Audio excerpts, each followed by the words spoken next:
Hi there. Good morning. How are you guys? Okay, I've been running around and I'm in and out of the house outside. So happy Thursday. How are you all doing today? I am the Moon Mama, and it is Thursday, and Thursday is the day that Jupiter governs. So Jupiter is currently at the 26th degree of it's at the 26th degree of Aquarius. And what is the 26th degree? I do not. I'll be right back. Okay.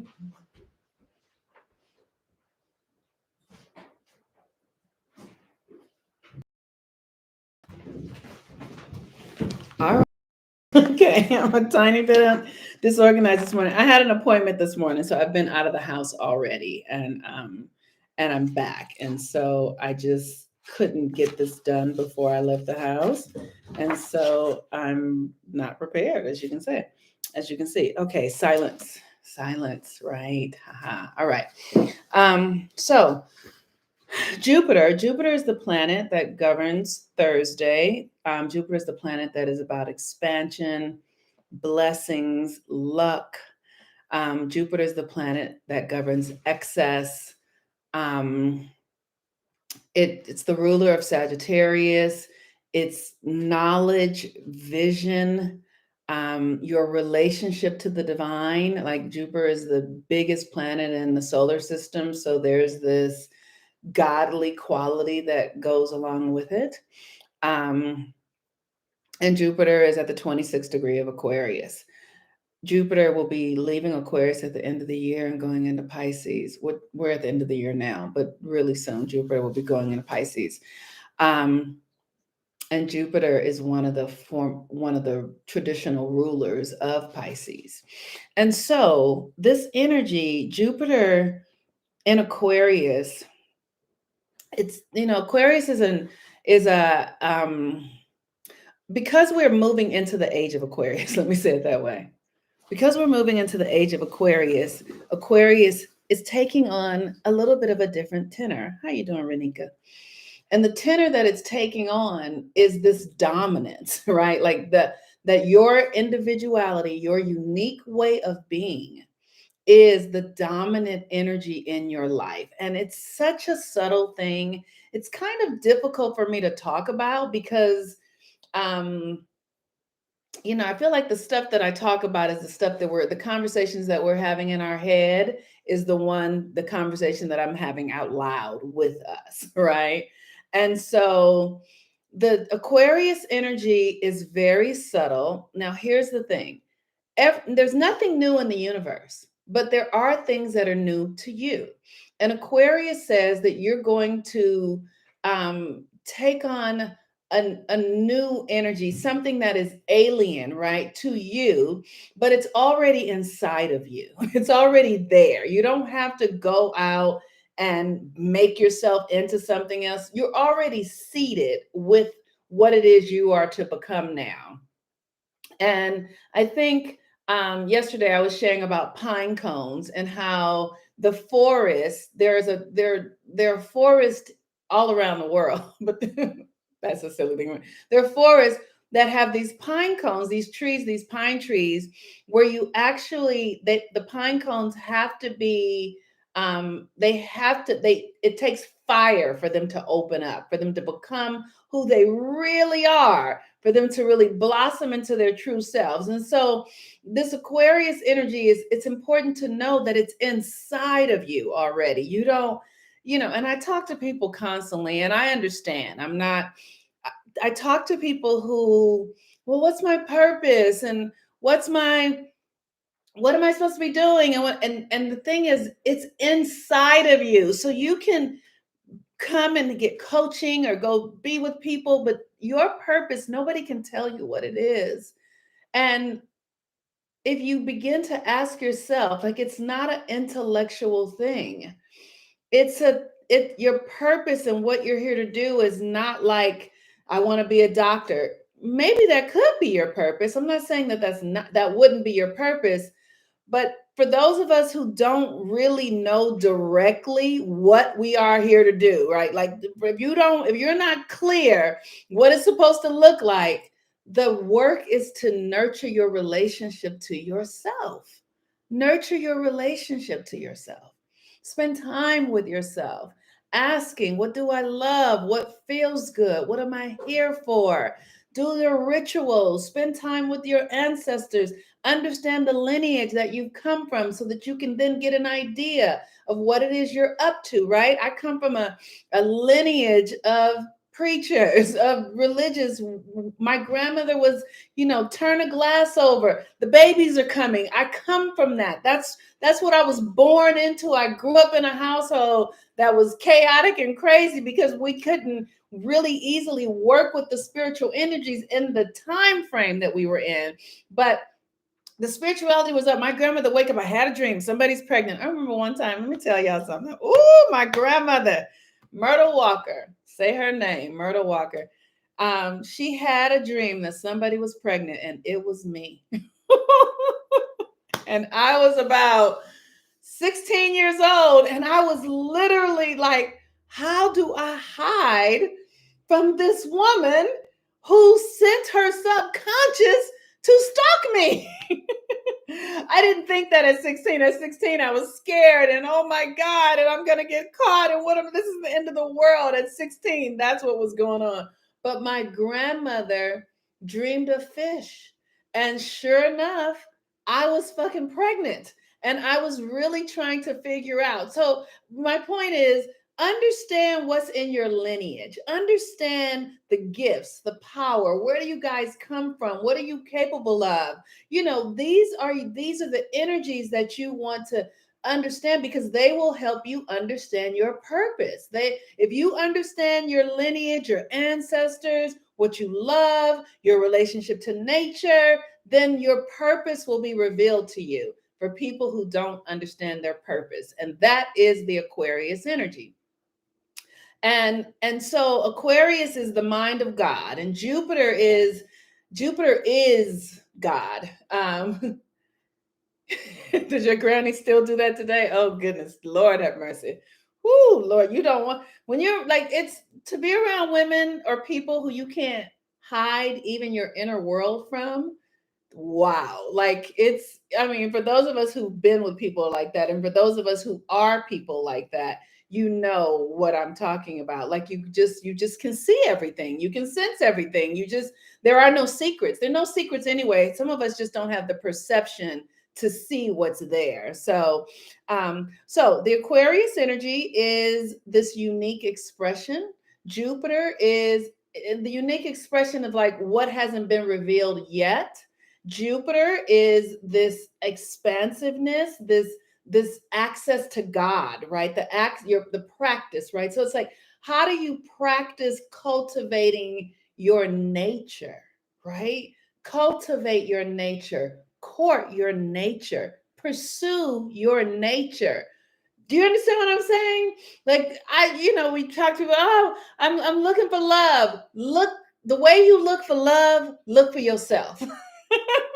The way you looking for a partner, the way you looking for somebody to come and love you, do that yourself. Like literally, I'm telling you, spend time really listening. I've been doing this work 30 years, and I have moved into a different area of the work, and I was starting to feel something, and I said to Spirit, okay, well, what's next? And Spirit said to me, okay, well, now you can get to know yourself. And I was like, what do you mean? Spirit's like, oh, you think you know yourself, huh? You think you know something, huh? And I was like, yeah, yes, that's the problem. You don't even know that you don't know yourself. And this just happened to me about a month ago. Okay. Spirit said to me, you don't even know that you don't know yourself. And here's what I understand in that. We are made in the image and likeness of God. We have gifts and potentials and powers and things that we can do, DNA codes inside of us that have gone long to sleep. because of the trauma that we have been enduring in this country, right? But we built this country. We built this country, so we know what we're capable of. But when weather weighs on something and it loses what it once was. So Spirit is saying, you don't even know who you are. You have just forgotten. You have just forgotten. So the work is for us to really court learning and loving and discovering ourselves, what we're capable of. And as we become more reliant upon our own natural energies, our abilities to heal ourselves, our abilities to, speak telepathically, our abilities to do other things that we don't even recognize we can do because those DNA codes are long asleep, we will no longer need the Western world. We won't need the medicine any longer. We won't need to vote. We won't need that stuff because we literally make it obsolete. Just like, who's still using the telephone in their home, in the kitchen, right? People who are older maybe, but the younger people don't use it. It's obsolete, right? That's what we're going to do. We're going to make this government obsolete. We're going to make these systems obsolete. We don't need them anymore. They have run their course. And the more we wake up into who we are and what we're capable of, like I was saying, as a woman, you can talk to your womb and say, thank you. I so love the creative power that is within you. And this month, I would like to bleed. I would not like to be pregnant, right? Like literally, we don't even know that we can do that stuff because we have been hanging out with these fucking idiots who are stupid and playing man games. But we are going to start playing spirit games. And I'm sorry, that's the Virgo in me, and that's funny. Everywhere is God. All things are God.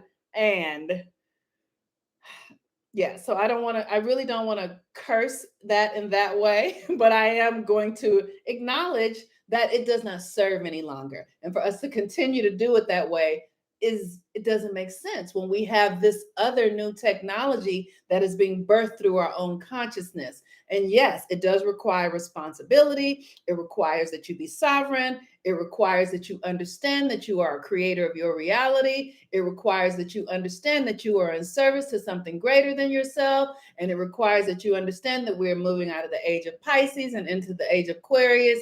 And this is not about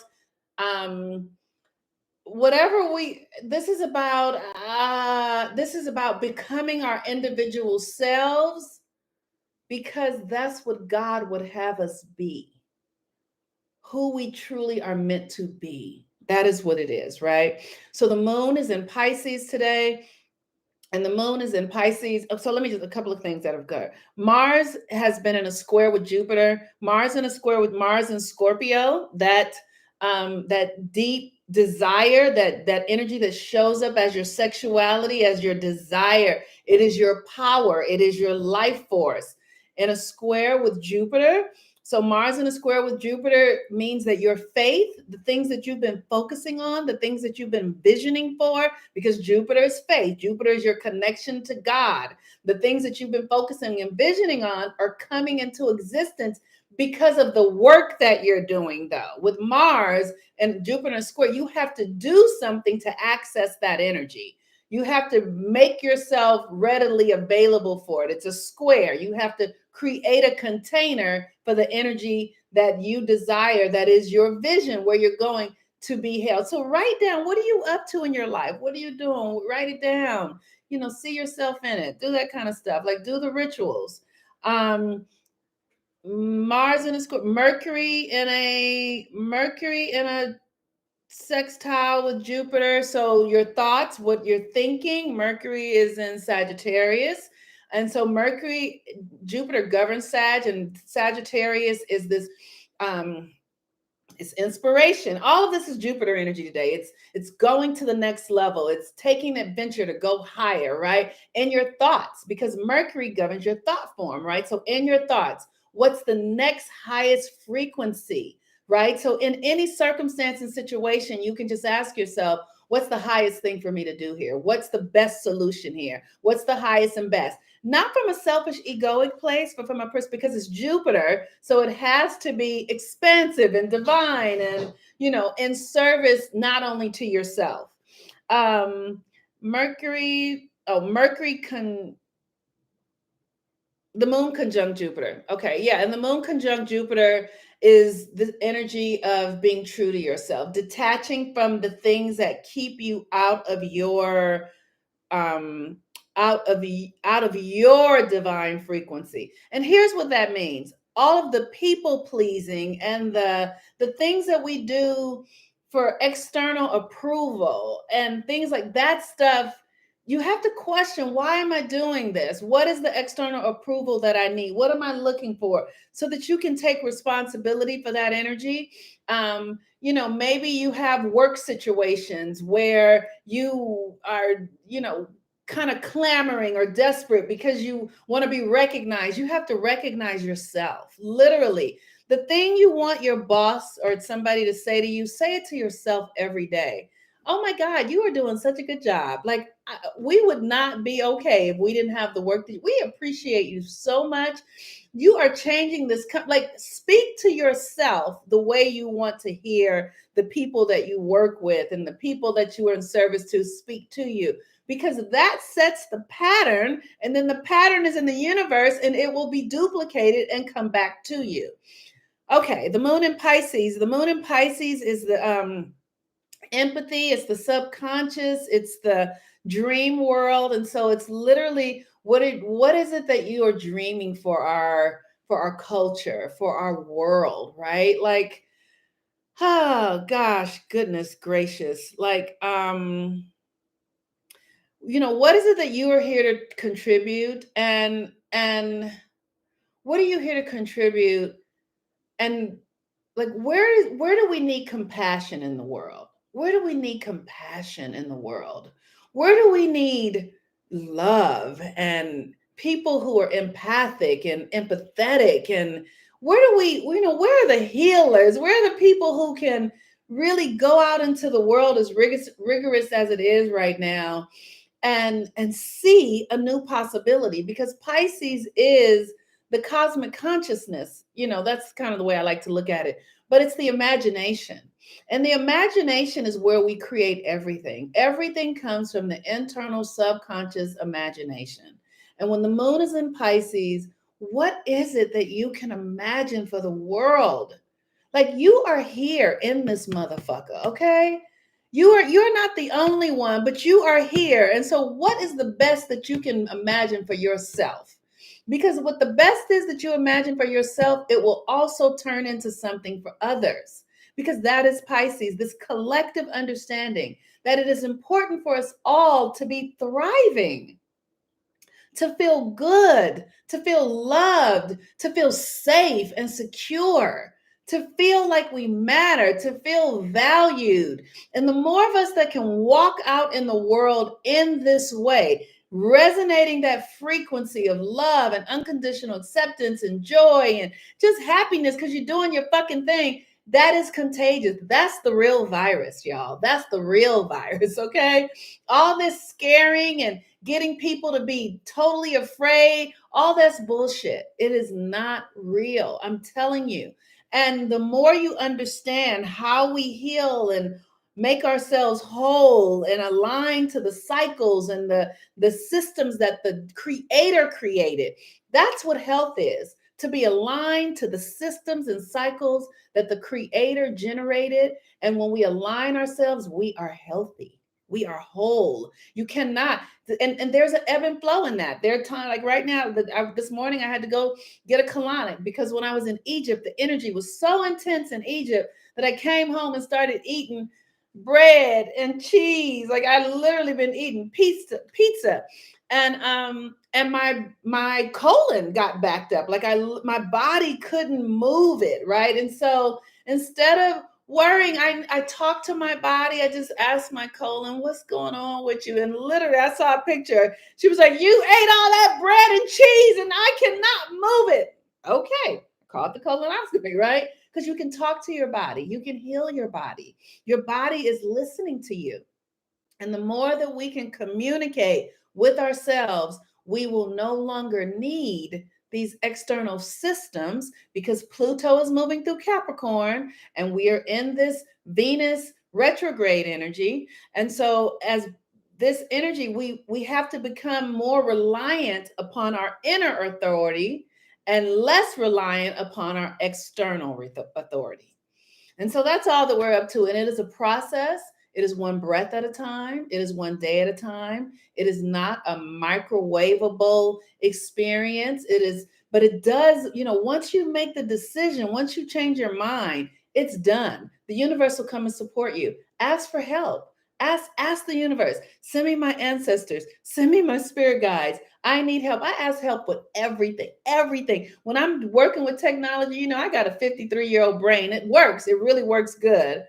But this technology stuff these young people can do, I've been looking at it like, huh? And so I'll just say in that moment, I'll say, okay, spirit, okay, Mother God, show me, what do I need to do in order to move through this new app or whatever? And literally the information just comes to me, and that I work it out. Or somebody calls me who can tell me how to do it. It always works out. The universe is listening to you. You're loved, you're beloved, you're desired, you are here for a reason. Okay, so grateful. Let's see, so grateful for how you show up, and the art of service. Was feeling so much anxiety today, and this has given me the tool. Yes, girl. Yes, breathe and allow yourself to be loved on. Love on yourself. Like when you're feeling anxiety, just be like, oh, I feel you. Just feel the anxiety, and then ask, what do I need? Listen to yourself and ask yourself, what do I need? What do you need from me? And whatever comes up, it might say, go home. Don't go to work today. Sleep tonight. That's what you do. You listen. Okay. You listen. And don't let because if you're like, oh, I can't do that, that means you're letting something external take your power. If you're like, I can't do that because such and such and such and such and such, that's the Venus in retrograde. And here's what I want to tell y'all. Nobody's talking about this Venus in retrograde. I ain't heard nobody talk about it yet. This Venus in retrograde is going to whoop everybody's ass. I'm telling y'all, because it's where we give our power away to external things. And we no longer can do that now. And so it will cause a breakdown in your relationships, the things that you rely on, that you feel like you have to, obligations, people, where there are all these bonds, like ownership stuff, that stuff is dying. I'm telling y'all, let it go. If you have a job that you hate going to and you're just there because that's an external thing, it's gonna start to suffocate you. I promise y'all. Do not believe me. Do not believe me. This is going to kick everybody's ass, and nobody's talking about it. So come get your Venus in retrograde and Capricorn readings. You can, I'm doing readings so I can help you work it out. I'm also running a Venus in retrograde class, pre-shadow right now, helping people prepare because it hasn't even started yet. It starts December 19th. So people are already feeling this stuff, but it starts December 19th, and that's when it's going to really kick in. So the class, every leg of the class is $111. So people have been asking me to give them the link, and I give them the link and they don't register. I just want you to know it's $111. And so all three, if you want to take all three classes, it'll be $333. But it's a great class to take. And if you can't take it, just listen to me. And, I give everything away anyway. I mean, I love to. So I don't give everything away. The class is unique and really suited to people in their astrology. But what I give you, you can take and do enough with if you're committed to your own healing and transformation. That's what I'm saying. All right, y'all. Peace and blessings. I'm so grateful to be here, and I just love you all very much. Yes. I'm going to speak to myself. Yes, kindness. Talk to your colon, talk to your breast, talk to your penis, talk to your body, talk to your belly, talk to your heart, talk to everything. Talk to everything like it's a human being, because guess what? It is. All right. Peace and blessings, y'all. Talk to you later. Bye-bye. See you later, Devin. Thank you for showing up every day. Your dedication. I appreciate you so much. I appreciate you too, Devin. Hi, Renika. All right, I'll talk to y'all later. And all the other people who are here, I can't see you, but thank you for coming. Peace and blessings, everyone. Bye-bye.